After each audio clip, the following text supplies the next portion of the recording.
maze umubyeyi umwe arambwira turiya mwana iyo mubonye ahora ducira urubanza ati ibintu akora kandi nta kuguragira twarapfuye.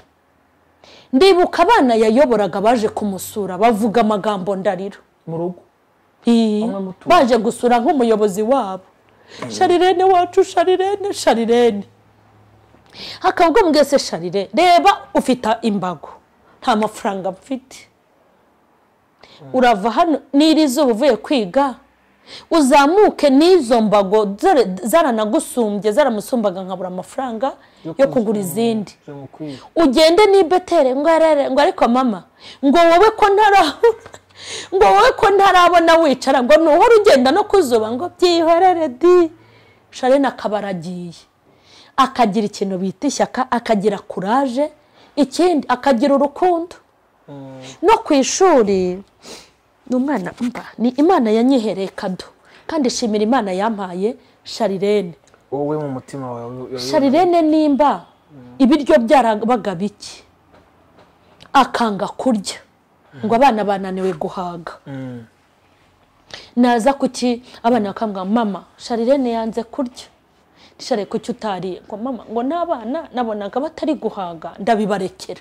Charlene wihotorera abantu ukagira ngo yarababyaye, icyo si ikintu gikomeye. Nagiye mubonamo ibintu byinshi by'ibitangaza. Charlene akabajera wanjye rero uzi kujera ibintu, kamusigira amafaranga ngiye mwivuga butumwe ngasanga abana barariye ibintu bimeze neza, yabitse amafaranga. Akaba wa mwana ugira ibanga, akaba wa mwana ubwira abandi ngo nta wemerewe kwinjira mu muryango w'abandi. Fasha inshuti zacu abadukurikira muri hirya no hino ku migabane itandukanye mu bihugu bitandukanye, turabasabira umugisha w'Imana kubwo kwemera gufatanya natwe no gusangira natwe iby'umwami Imana dutegurira kuri Mama Charlene official kenshi gashoboka. Mama Charlene turi kumwe muri uyu mwanya, ni wona muri kamera, hanyuma nje uri nyuma ya kamera. Amazina yanjye nitwa Ikuzo Emmy.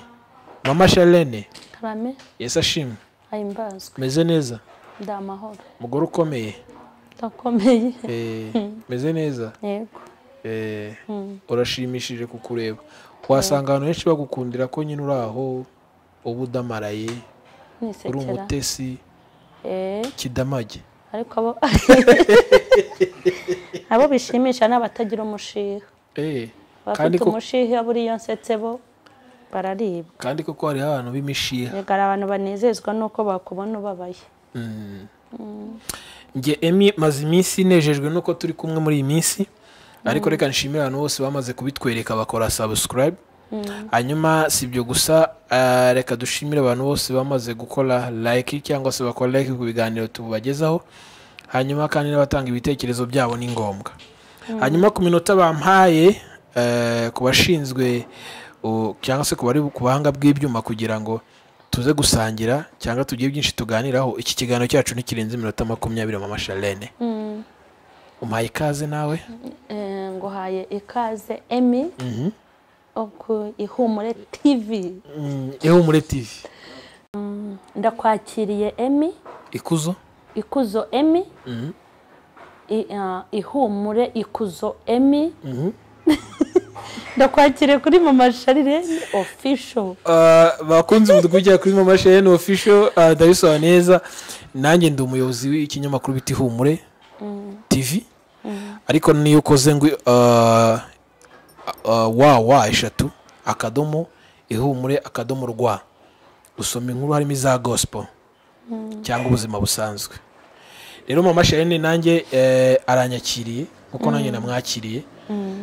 Urakoze kubw'imikoranire myiza, Imana iguhe umugisha.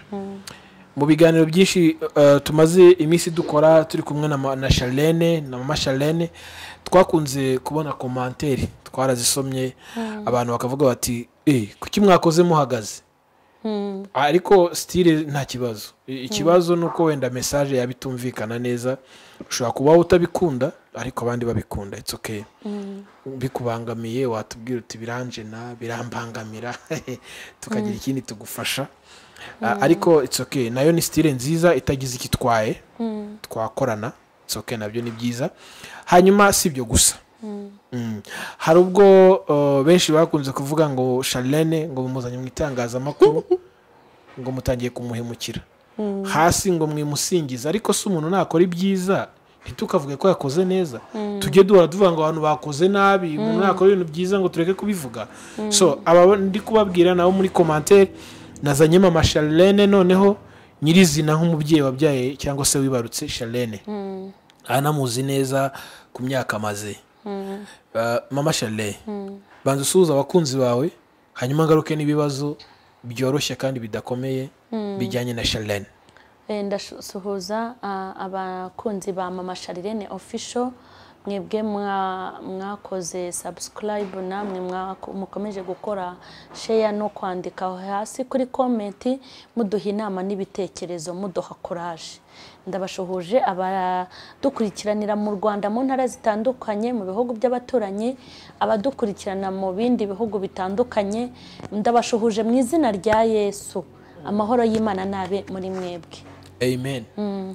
Hanyuma mama Charlene wasomye commentaire nyinshi abantu bagiye bavuga ndakubwiye ngo nta n'ikintu nkunda nka commentaire commentaire ndazikunda cyane kuko rwose batanagwaye commentaire baba bambaje ngiye bambona ndabikunda cyane kuzireba kuko naho hari irindi vuga butumwa mpakorera iyo mfite umwanya yego wambaye neza urakoze ese ugira imyenda myinshi cyane ndabyiza ko ariyo wibagirwa ntabwo nayibagirwa kuko mba nyikeneye buri kanya.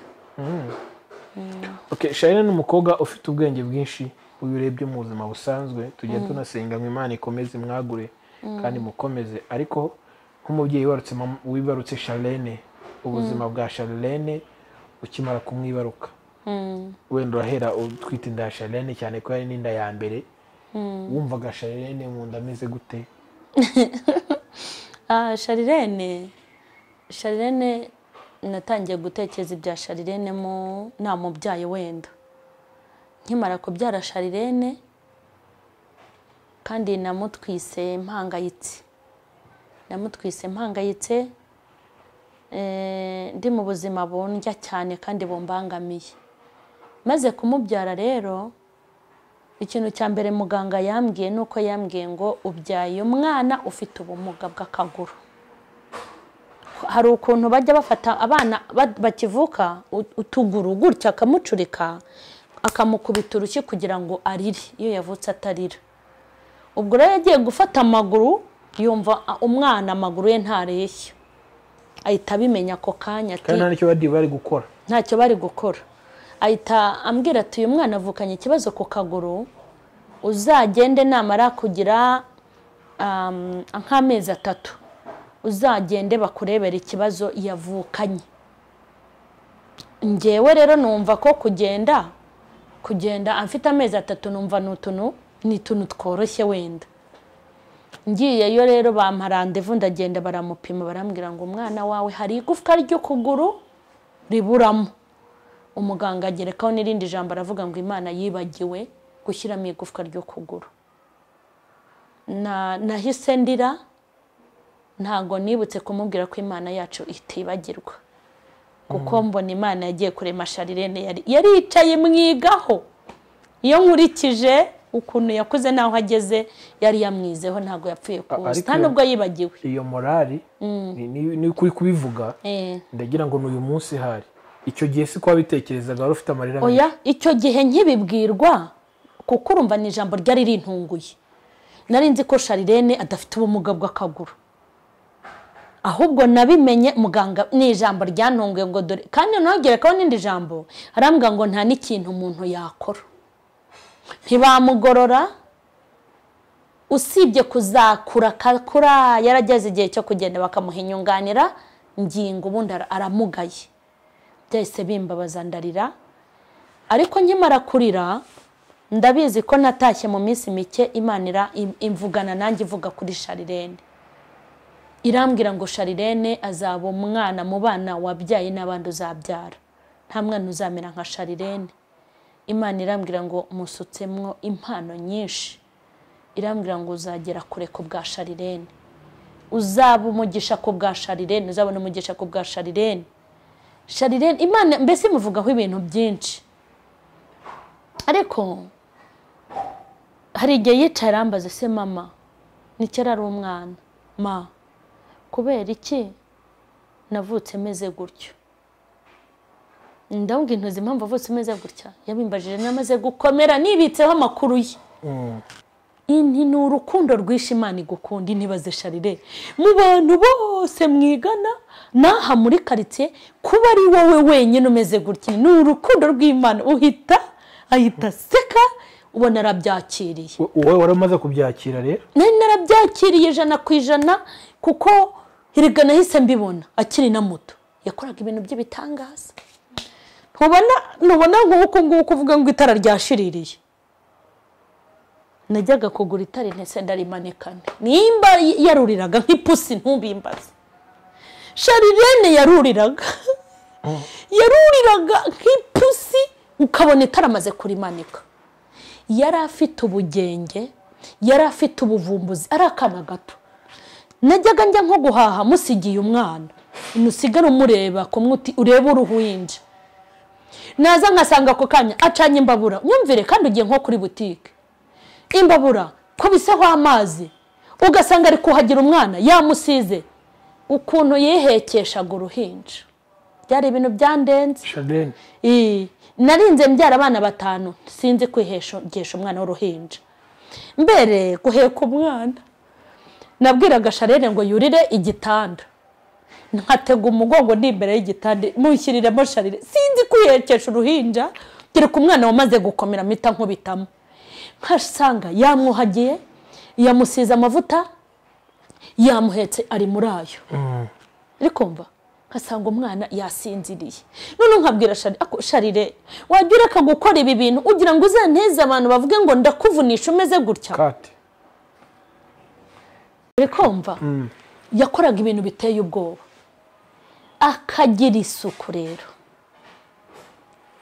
akagira isuku na niyi saha Charlene yakoropye ahantu hitumenya ngo niwe akagira isuku akamenya gusasa ibitanda akamenya gushyira ibintu ku murongo akamenya gushyira abana kuri gahunda bari umunabe kandi ari muto akamenya gufura umwenda ugacya akamenya koza ibyombo no kubibika akamenya kuvuga ngo umwana arasa nabi nago yabikundaga kandi nawe ari mutoya akaza ati ngiye kuboza nta mwana uri burengaho akaboza akabasiga ati mwese mu nzu noneho ikindi igihe cyarageze aba presidente w'abana bo muri école de dimanche umuntu umwe arambwira turi mwana wawe waje kuri uriya mudugudu nuwo kwirirwa ducira urubanza gusa ngo turebe ukuntu aba ari guterura n'intebe nk'umu yagendeshaga akaguru kamwe atarabona imbago nani atarabona insimburangingo yapfukamishaga akaguru karekare kakareshya n'akagufi yarirukaga ntago wari kumushyikira yarirukaga kumubona ari kwiruka agendera hasi byari ibintu by'ubuhanga bwe noneho ndibuka yigiraga umubatizo mu Nyakabanda yavuye kwigira umubatizo akajya kurepeta muri korali no kuyobora abana akazamuka nta mafaranga nabaga mfite ngo mutegere moto cyangwa imodoka akazamuka hano kuri green akazamuka kuri tapi akazamuka kurya nyuma akazamuka aho ngaho ku rusengero yagera yagakubura agakora isuka hana abana barepetera akabwira umwe ati nteruza intebe niko agendesha ubwo akaguru itako maze umubyeyi umwe arambwira turamwana iyo mubonye ahora ducira urubanza ati ibintu akora kandi nta kugura agira twarapfuye ndibuka abana yayoboraga baje kumusura bavuga amagambo ndariro mu rugo baje gusura nk'umuyobozi wabo Charlene wacu Charlene hakabwo mwese Charlene reba ufite imbago nta mafaranga mfite urava hano nirizo uvuye kwiga uzamuke n'izo mbago zaranagusumbye zaramusumbaga nkabura amafaranga yo kugura izindi ugende nibetere ngo ariko mama ngo wowe ko ntarabona wicara ngo nuhora ugenda no kuzuba ngo byihorere di Charlene akabaragiye akagira ikintu bita ishyaka akagira courage ikindi akagira urukundo no ku ishuri n'umwana ni Imana yanyihereye kado kandi shimira Imana yampaye Charlene. wowe mu mutima wawe Charlene nimba ibiryo byarabaga biki akanga kurya ngo abana bananiwe guhaga naza kuki abana bakambwa mama Charlene yanze kurya Charlene kuki utariye ngo mama ngo n'abana nabonaga batari guhaga ndabibarekera. Charlene wihotorera abana ukagira ngo yarababyaye icyo si ikintu gikomeye. Nagiye mubonamo ibintu byinshi by'ibitangaza. Charlene akabajera wanjye rero uzi kujera ibintu nkamusigira amafaranga ngiye mwivuga butumwe ngasanga abana barariye ibintu bimeze neza yabitse amafaranga akaba wa mwana ugira ibanga akaba wa mwana ubwira abandi ngo nta wemerewe kwinjira mu muryango w'abandi. Narinze nkura ntarabona abana banjye ngo binje mu miryango y'abaturanyi kandi naragiye mba mu buzu bufite uburyango nk'icyatanu. Mbese gukura kwa Charlene kubera iyo mico n'ukuntu yarateye bidasanzwe byanteye kutabona n'ubumuga bwe bitambona amugaye ukugura ariko mu mutwe hose ni hazima. Mama Charlene iyo uvuga ibintu nk'ibi nanjye ndi umubyeyi nawe dukurikiye n'ababyeyi buri wese aba afite umwana usa n'uwamukoze ku mutima. Yego. Ubuzima bwa Charlene ukurikirana ukuntu bwagiye bugenda ari ikintu kimwe nanjye naje kwibaza uyu munsi wumva Charlene akwiye kuzagera he? Ukurikije n'inzozi ze n'ubuzima bw'ukuntu bwagiye bukurikirana nawe wamureze kandi mwabanye ubuzima bwose. Charlene ahantu azagera hateye ubwoba. Umuntu wese Imana izahaza uburame. Charlene wo mu minsi iri imbere azaba umuntu ukomeye. Azaba umuntu ukomeye, azaba umuntu w'umunyacyubahiro, azaba umuntu w'ingirakamaro kuko njya mbirebera no ku bitero wenda biba bimuriho. Uzi ko Charlene ahagurukirwa ukagira ngo ni umuntu mukuru bahagurukiye ntumenye ko ari umwana wo muri segonderi. Kubera nk'ibiteragera aho ahura nabyo by'abamurwanya by'abamwanga babamuruga ibintu bibi cyane.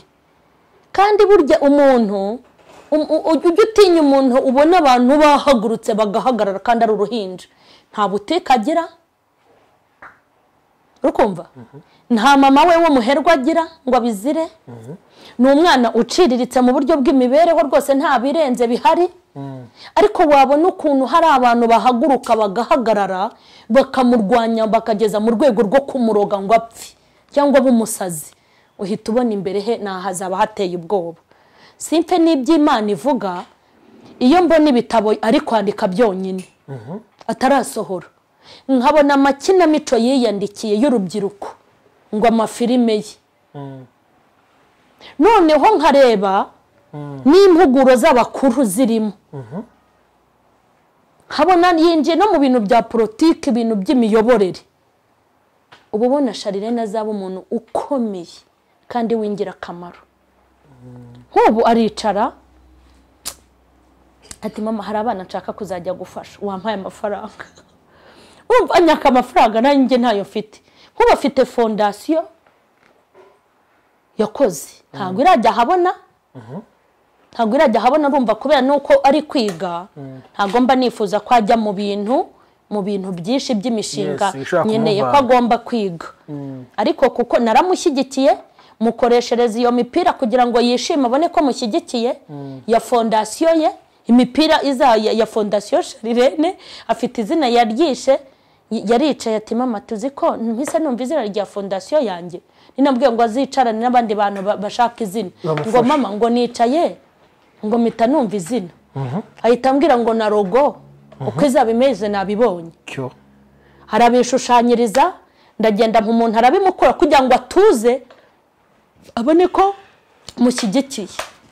Arambwira ibintu ashaka gukora ukuntu ashaka kujya yita ku bana bamugaye. Ibaze umuntu utangiye kugira ibitekerezo nta n'ijana agira ugasanga mama hari umwana ushaka kujya kwivuza basanze afite ubumuga wampaye amafaranga ukabona rero ni ikibazo ko wenda amafaranga nanyaka adahari ariko umuntu ufite ibikorwa byiza Imana iramushyigikira.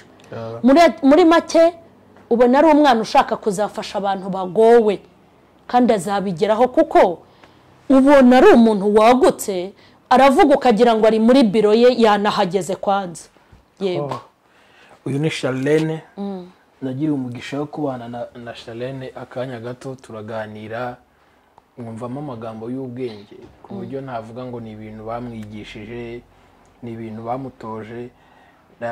Niyo umubajije ikibazo uwo mwanya gishobora gutuma umuntu mukuru afata umwanya wo gutekereza, Charlene ahita gusubiza agaca no mu nzira ari bubanze gusegura icyo kibazo kugira ngo igisubizo kize kimeze neza. Hari abana bakuranye nawe babyirukanye nawe cyane cyane nka bariya wavuze bo ku rusengero, banavuze amagambo akagukora ku mutima uri umubyeyi uri mu rugo. So ndashaka wenda noneho turebe ku birori, uburyo wagiye utegura ibirori bya Charlene, uburyo wenda abo bana babyitabira, bize kuduha ishusho yo kudufasha muri foundation ye no nayigeramo abantu bashobora kuzajoininga iyi NGO agiye gukora. Hanyuma wenda tuze kureba ese wowe ku bwawe management ye ukuntu managing ibintu bye, niba ubona hari aho akeneye inama cyangwa se niba yihagije. Okay, ishingiye kuri abo bana bazaga kumureba hari ikintu bavugaga ko buri mwana yahaguruka agashima Imana cyane ko Charlene agiye kwiga muri interina, bababaye bavuga ngo ntago bazongera kubona umuntu ubarera. Baravugaga bati Charlene ikintu tumukundira ntarobanura ku butoni, ngo ajya tuzanira biscuit twese akayitugabanya ntagire n'umwe asiga. Kandi ikindi Charlene atugira inama, mbese umwana akavuga kugeza n'ubwo arira, bakicara sinzi undi muntu wabigishaga ariko we mukuru ufatanya na Charlene ngo dore nka n'ubiza baramuvuga izina ngo agira umushiha n'umutima mubi, ngo ariko Charlene ngo araduhugura ngo akajya natubwira neza. Charlene wafataga iminsi 3 asengera abo bana, abana yoboye akabasengera iminsi 3 akiyiriza ubusa agasenga iminsi 2 ku bw'abo bana. Uzajya kujya muri eterina amasengesho yasenze avuga ngo ntago nkihara, ariko Mana bari abana yafashe amasengesho we n'abakobwa nk'abangahe baza mu rugo baranyigishije. Naravuze ngo abakozi b'Imana biryagagura, Imana ifite abakozi bataraza kuri tere, bafata amasengesho barasenga ngo Imana izabane nabo ku ishuri, ntibazibagirwa umuhamagaro, izarinda basigaye, izabaho ubwenge. Tuzaba abakobwa basenze amasengesho, basengera umudugudu, basengera abakiri barabasenge, bafasha amasengesho yo kwiriza ubusa bayakoreye mu rugo. Hanyuma wenda kuvuga ngo arihagije, nta muntu ujya wihaza mu buzima. Nabonye umuntu agira ibyo ashobora n'ibyo adashobora, umuntu agira ibyo amenya akagira n'ibyo atamenya, hari n'ibyo umenya ho gakeya kandi abandi bakabimenya cyane. Ku nama n'ibitekerezo ntago byabura. Urumva nkanjye ni nge wari ukwiye kuba manager we, sibyo? Ariko manager ngewe ibintu nifite iterambere ry'umwuka, umva rwose ugura umuntu iterambere ry'umwuka dore ni gutyo. Ariko ubu tugeze mu Cyongereza, kereka tugeze mu Giheburayo, kandi Igiheburayo nacyo gikora hari ahantu kitarenga, sibyo? Ubwo rero urumva kuba yagira abamufasha biba bikeneye, kuko hari n'ibyo abambwira mu Cyongereza akambwira ibintu ngo ariko se mama mbigusobanure gute mu Kinyarwanda. Urumva hakeneye abahanga nkawe mu byo ashaka guteramo imbere, akeneye ababimubanjirije n'abamuyobora mu buryo bugezweho bw'iterambere. Kuko urumva ngiye mfite aho nzamugira inama, ariko aho nzamugira inama hari ahandi ntakandagira. Gusa n'umwana ukunda kureba kuri agakora ikintu kandi yamaze kugitekerezaho. Niyo mpamvu niyambwiye ikintu mitamenya ko ngomba kugikora, kuko ntago ajya ahubuka. Kandi kugira ngo akore ikintu ntago ari ugupfa gukora ikintu. Nk'ubu nk'ejo bundi ajya kuza kuri kamera, nini ravuze ko azagaruka kuri kamera agiye gusohora igitabo. Nkumva ibintu bya kamera agomba kwiga.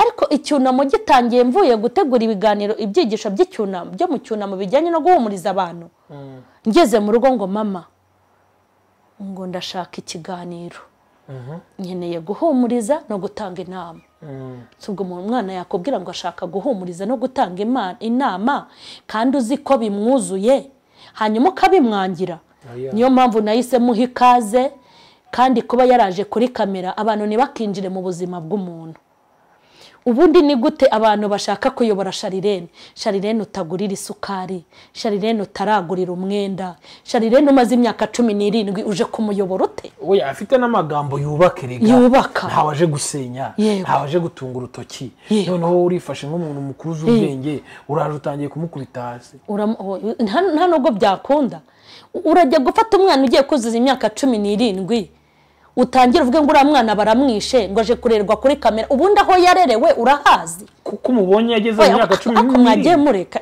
sinzi umuntu avuze ngo abantu barahinda reka nkubwire mbere simfe no kuri kamera aho arererwa naho yarerewe ubizi ute ko hatarenze kuri kamera hanyuma kubera ngewe mba nzi hari ibintu mba nzi ntanavuga wenda mba nziranye na Charlene hari n'amakuru tuba twibitseho kuba Charlene yaza kuri kamera azaza kuri kamera azaza ku mateleviziyo yo muri iki gihugu azajya ku maradiyo azagenda mu mahanga afite ibintu byinshi azakorera Imana ahubwo nibicare batuze nka mugani we nibatuze ntawe yakomerekeje ntawe yabangamiye ntago aje kwigisha kunywa urumogi nta muntu aje kubangamira n'umwana wifitiye kubaka kandi byuzuye mu mutima we ku mikurire y'umwana w'umukobwa impinduka wagiye ubona ku mikurire y'umwana w'umukobwa nawe abaye umukobwa urabizi hari imyaka umukobwa ageramo ukaba akeneye kuba ari kumwe na mama we cyane kandi uri mu ivugabutumwa Charlene afite ubumuga none igihe cy'imyaka ye kirageze uko umwana w'umukobwa akwiye gutegurwa ubu buzima wabonaga burimo gute akabwitwaramo gute ese niki cyamufashaga mu gihe wabaga udahari uko biri kose nimba narabaga ntanahari ntago nuriraga indege ngo mvuge ngo ngiye kumara ukwezi najyaga mu ivugabutumwa ariko ngataha bishatse kuvuga ngo igihe kinini barambonaga nubwo bamburaga amanywa bambonaga ninjoro kubera yuko nta wundi muntu wabacungaga nta mukozi wabacungaga nta papa wabo wabacungaga nta anti nta anko nta wansigariraga ku rugo ahubwo vuga ngo nka bwa bwenge Imana yampaye bwo kurera abana 5 ndi muto ndiyabushyize no muri Charlene kuko Charlene ubwe afite ubwenge nk'ubw'abantu bakuru Charlene ni umuntu nubwo yabaga ari umwana ko n'umuntu wari uzi kuba yafata umwanzuro w'igikwiye kubwo ukuntu nigeze gusiga nabuza y'amakara hakajya munsi y'urugo agatoragura amakara n'ibiti n'ibitiritiri nkasanga yatetse ibishyimbo ntiwatekesheje icyo ati mama nihishe kugira ngo batambona ariko nkajya ntoragura ibiti n'amakara yatakawe kwa kundi sinasanze yatetse kuki se yageretseho iryo jambo ryo kwihisha no kugira ngo bataduseka ubwo rero Imana yagendaga imufasha ubundi nanjye nkamufasha kandi ikindi hari keya ubika mu mwana hari keya ushobora kubika mu mwana ukabana nawe umwaka cyangwa imyaka 2-3 keya zikamujya mu maraso no mu misokoro ku buryo yakubura n'undi mwaka ariko akavuga ati mama yampaye iki yampaye keya yarankunze muri make aho ntarindi Imana yarahabaga cyane ko hari ukuntu yari yarashyize mu bwenge mu Charlene bwo kurera barumona be mama Charlene dufite abana b'abakobwa benshi uyu munsi akubwira ati mama na data bafitanye ibibazo bishobora gutuma mbura keya ku babyeyi ku buryo bishobora gutuma uhanze umake yamwitaho yego hanyuma icyo wenda reka tugisanishe no n'abantu cyangwa se iyi miyaga nakubwiye yose waciyemo byose Charlene yarabibonaga Charlene we iyo mwiciraga mukaganira nyuma y'ibi byose niyo miyaga yose twaciyemo tudashaka kugarukamo abantu bamwe bazi n'abatayizi si ngombwa Charlene wabonaga ibyo bintu abyakira gute ese wabonaga bimuhungabanya cyangwa nta nicyo byamutwaraga yabaga akomeye rero hari igihe umuntu ababara umubabaro w'igihumbi siko cyangwa w'ibihumbi 2 bishatse kuvuga ngo hari igihe umuntu imibabaro iba yaramubanye myinshi akagenda akibera inshuti n'imibabaro. Wa muntu utaramenyereye imibabaro yababara rimwe agahita asara agasizora. Charlene akiva mu nda yanjye yahuye n'imibabaro, siko yaratotejwe. Charlene yakorewe ibintu bamuziza ubumuga reka nkubwire baburetse. Reka nawe bwari ubuhamya bwe, ntabwo ushobora gukomera utarakomeretse. Urwego Charlene azageramo ntago yagombaga kurugeramo atarahangayitse, ntibishoboka. Kandi ubu turi kuvugana, turi kuvuga ibyarangiye n'utumaze guhita, ariko ubu ntimuzi ibyarimo. Ntabyo muzi, se byo murabizi. Ntago muzi mu mezi 5 ubuzima bwa Charlene. Ntago mubizi ukuntu bafashe amafoto ye bakayajyana ikuzimu. Ntago mubizi ukuntu bamuhinduye umusazi ngo yiruke ku gasozi bamwohereza mu irimbi ry'inyamirambo. Ntago mubizi ukuntu baba hamukoreye ibintu bibi. Buriya no gufata inzira akaza kuri kamera akicara nge hari icyo bimbwira. N'abazi urwo rugamba iyo bamubonye kuri kamera hari abanyandikiye bati mama Charlene tugufashije guha Imana icyubahiro. Uyu ni Charlene kubera ko hari aboneretse amafoto y'ibyamubayeho. Ibyo byose rero ni ibyarwanyaga umugambi w'Imana kuri Charlene, kandi nta muntu warwanya amaboko y'Imana ngo agire gute ayatsinde. Charlene apfa kumenya ubwenge, yakorewe ibintu bibi, noneho amaze kumenya nko kugenda. Uzi nk'umwana ushobora kuza aje kuguhobera uri umubyeyi, akaza aje kuguhobera ati tumva imbere nako kaguru kawe kabi, umva iryo jambo. Kandi umwana none uraza kwandika kuri comment ngo Charlene yarakamiritse, kandi yankamirikije, niyo yankamirikishirije umwana. Uri kumva? Umva imbere nako kaguru kawe kabi. Wabona setse nk'umwana ngo ari gusekera ari gusekera umuntu. Seka bagaseka iki? Urafata imibabaro yavukanye uyegeranya ni abaye ikisi. Icyo gihe yaranababaraga umubabaro ukarushaho kumurya, kuko yarashonje, nanjye nari nshonje, nakubitwaga areba, nararaga hanze areba. Ariko ubu turiho, turarya icyo dushatse, turaryama ahantu heza. Nkamugurira akantu keza, ni mwana wanjye nturya inyama, reka nkugurira agafi twisane. Ari kwiga mu ishuri ryiza. Buri hari igihe burya umuntu ibibazo wahura nabyo ukennye byikuba, umuntu agutuka rimwe ukumva gututse bikikuba nk'ishuri 10. Uri kumva yanyuze mu bihe bikomeye.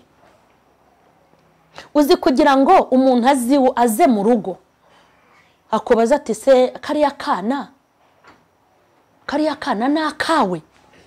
Hoya ntago ari akacu, nuwo tukarerera. Ntago ari akacu, so wanjye so wawe, nuwo tumurerera.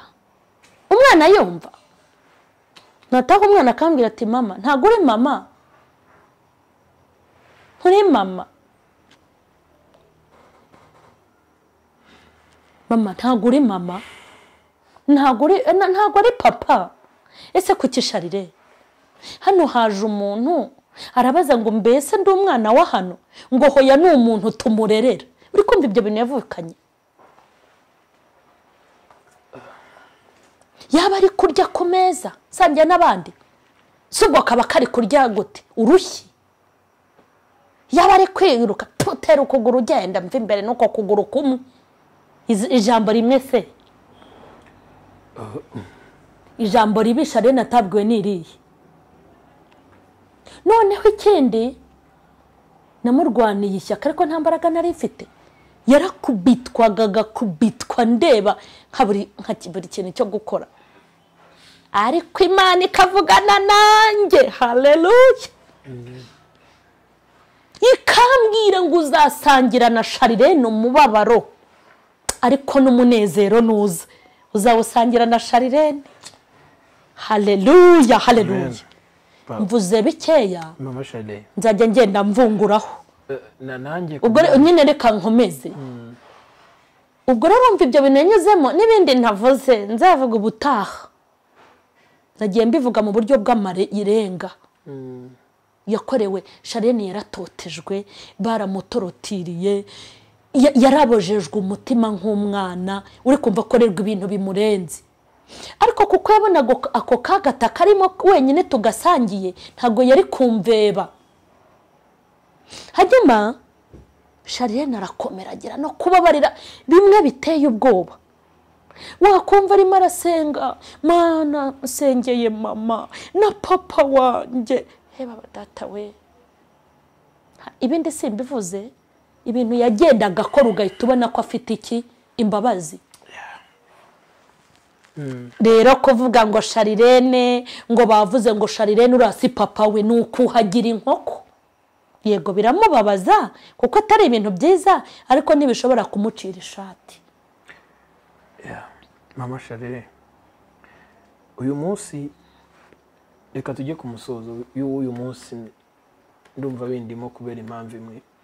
Abantu bose badukurikiye, hari ikintu wavuze nshaka kugarukaho tugisorezeho.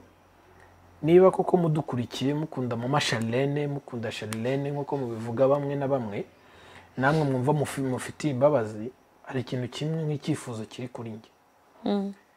Charlene ntago twamusengera ngo Imana ibure kutwumva, maze abahagurutse bafite amarozi turebe ko imbaraga bafite n'imbaraga twese duhurije hamwe zo gusengera Charlene, turebe ikiri buganza ikindi. Yego, abo bashaka kumunaga mwirimbi, abashaka kumwica, abashaka kumuteza iyo myuka mibi n'ibyo byose bimugirira nabi, natwe reka dufatire hamwe.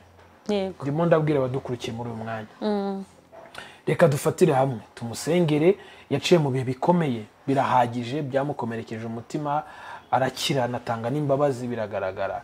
Uyu munsi rero tuvuge tuti data wa twese uri mu ijuru, ku bwa Charlene twibutse imirimo wakoreye abantu itangaje, byonyine naho wabakuye naho bageze uyu munsi, bakaba batangira gufata ku munezero. Reka imbaraga n'imyuka mibi batezwa cyangwa bitezwa uyu mwana bikurweho.